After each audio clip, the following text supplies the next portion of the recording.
So Thomas, excluding me, was about £5,000.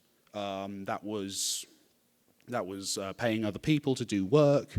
That was legal fees, platform fees, a bunch of, going to events like this and telling people how clever I was and how they really should pick up that game I'm making. And that was the kind of the budget that works. And I funded that primarily by kind of going out less and eating less takeaway food, which I've now resumed. And I kind of just scrimped and saved. I also did a small crowd fund which covered my VO, which was lots of fun because I spent a month being told by every indie game developer, several are probably in this room, that you don't need VO and VO won't help your game sell. Cheers, guys. I'm glad I ignored you. And then the new game is, which I'm not going to talk about today because it's not quite ready. I reckon that one's going to come out at about £25,000 to £30,000 in terms of the budget I'm spending, in terms of the upfront costs. Obviously, people get percentages and royalties and all these kind of things as well, so it's not a really good indicator, but it's a big jump up. It's a much more expensive game. It's a much more ambitious game. But it's £30,000, which is nothing in the kind of big business sense. That would keep a pretty rubbish programmer in a job at a AAA for a year. That's madness. Games are getting so cheap, and my screen's gone off. Now, hopefully this will come up without revealing my Unity files for my new game. Let's see. Just type in my password. There we go. Hey, there we go. Power saving mode is awesome. That's my point, is that's really cheap to make a humble game.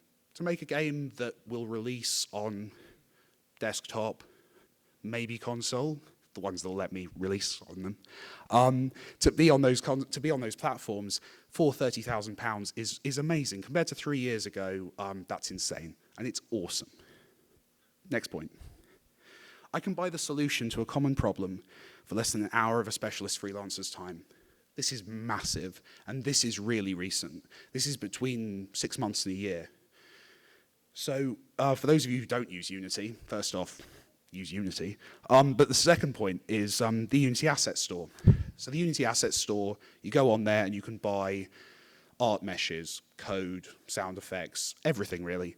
Now, obviously, if you just bought all of your assets, you'd make a very generic game.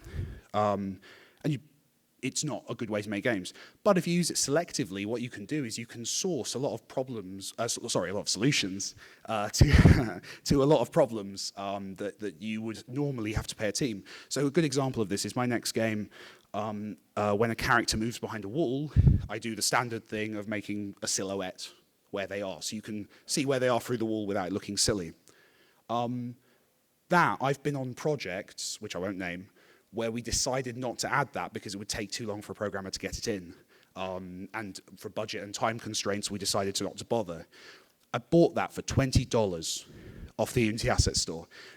I get something, which, like I say, that's less than I'd pay a freelancer for an hour, by a long way, a good programmer.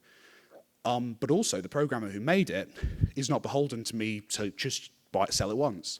That person's probably selling that code over and over and over again, which changes the economics massively. In theory, if you can make an awesome little bit of code that everyone needs, and you sell it at a reasonable price, there are guys making a lot of money just doing that. And there are a lot of indies who are benefiting from it. And that changes a lot. Mixamo is another great example. I use a lot of motion capture data from them. I can have motion captured characters, and it costs me £100. I don't know if you've ever asked a motion capture studio for a quote. It's a bit more.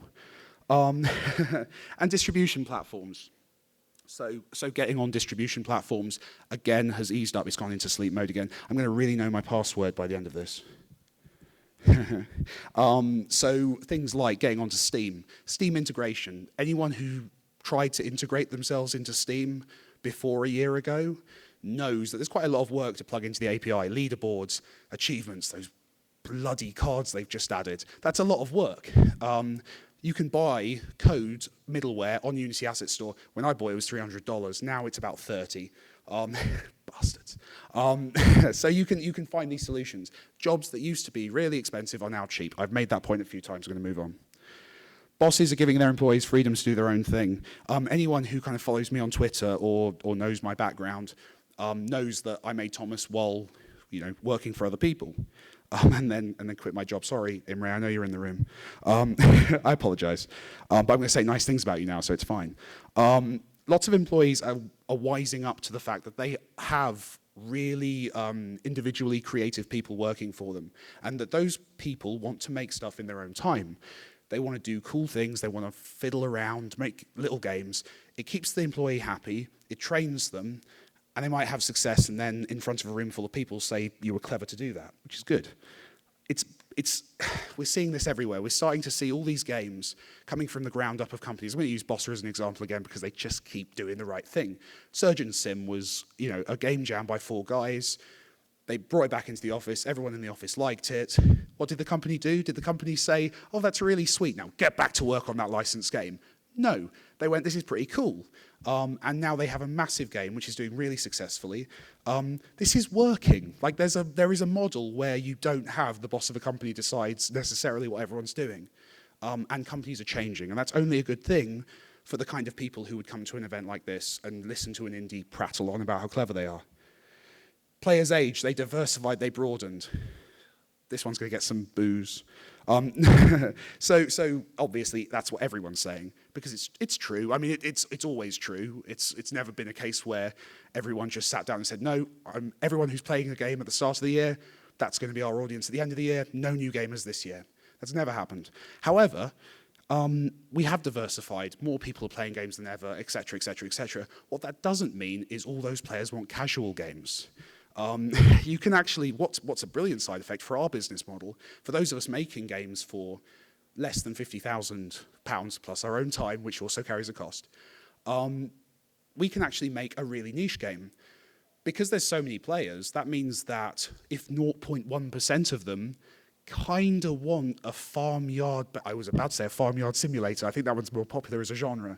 I'll pick another example. No, if you want something really weird and esoteric, chances are an indie's working on it. And an indie can actually make a game that will actually find an audience. The net is so large now that there's actually a business case for making something weird and niche and actually still doing well business-wise. The AAA guys are all focusing in. They've got their audience, these kind of teenage boys who like shooting stuff. They're focusing in and they're competing with each other in order to own that audience. Fine. We're going to target the people who want games about people with strange hats or time travelers who are rectangles or whatever we want to make, whatever weird game we want to make. There's probably 30 to 40,000 people who'd buy it. And we can live off that. We can do all right. And also, one more point, story. Turns out story's a big deal for a lot of players. A lot of people like a cool story, and we often underestimate that.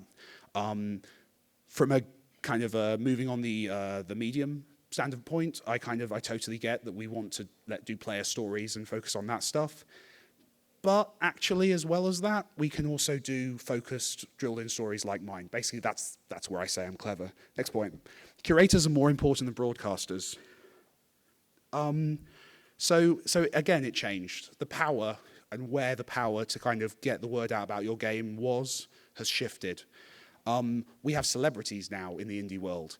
The big names, obviously, people like Notch, who exist and play games. And if they like something, they'll tweet about it or they'll mention it in an interview. And that can have a massive effect, more so than being on the front page of a major gaming website. And that's a big deal because that changes the relationships. A lot of indies who choose to be kind of public, and it's not for everyone, but a lot of people who kind of go out there and talk about their own work and also talk about the work being done by everyone else, those people are finding an audience who use them as a way of finding out about cool stuff. This is awesome. Those indies who do it love it because it gives them a chance to give back, and you look clever if you're the guy who finds the cool new game, which really appeals to a lot of indies.